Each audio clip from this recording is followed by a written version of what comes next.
বৈষম্য বিরোধী ছাত্র আন্দোলন চলাকালে গুলিতে ৮ জন নিহতের ঘটনায় সাবেক আইজিপি চৌধুরী আব্দুল্লাহ মামুনের বিরুদ্ধে পৃথক ৮টি হত্যা মামলায় ৪৩ দিনের রিমান্ড মঞ্জুর করেছেন আদালত। ৮ অক্টোবর তাকে ঢাকার চিফ মেট্রোপলিটন ম্যাজিস্ট্রেট আদালতে হাজির করে পুলিশ।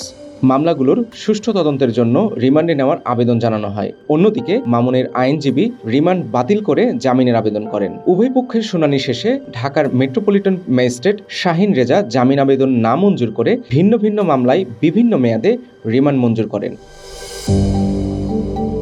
ছাত্র আন্দোলন চলাকালে গুলিতে সাকিব হাসান নিহতের ঘটনায় যাত্রাবাড়ী থানায় করা মামলায় মামুনের ৭ দিনের রিমান্ড মঞ্জুর করেন আদালত। একই থানায় ইমন হোসেন গাজী নিহতের ঘটনায় ৭ দিন, ইরফান ভুইয়া ও মুনতাসির রহমান নিহতের ঘটনায় ৫ দিনের রিমান্ড মঞ্জুর করেন আদালত।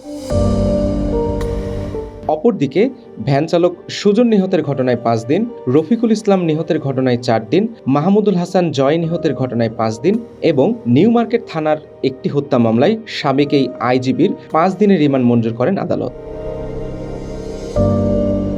এর আগে গত ৩ সেপ্টেম্বর রাতে আব্দুল্লাহ মামুনকে গ্রেপ্তার করে ডিবি পুলিশ। মুদি দোকানদার আবু সাইদ হত্যার অভিযোগে দায়ের করা মামলায় তাকে ৮ দিনের রিমান্ডে নেওয়া হয়। এছাড়াও মোহাম্মদ ইসমামুল হক নামে এক কিশোরকে গুলি করে হত্যার মামলায় ২৪ সেপ্টেম্বর তার ৪ দিনের রিমান্ড মঞ্জুর করেন আদালত। রাসিব মুস্তফা, ডেইলি বাংলাদেশ।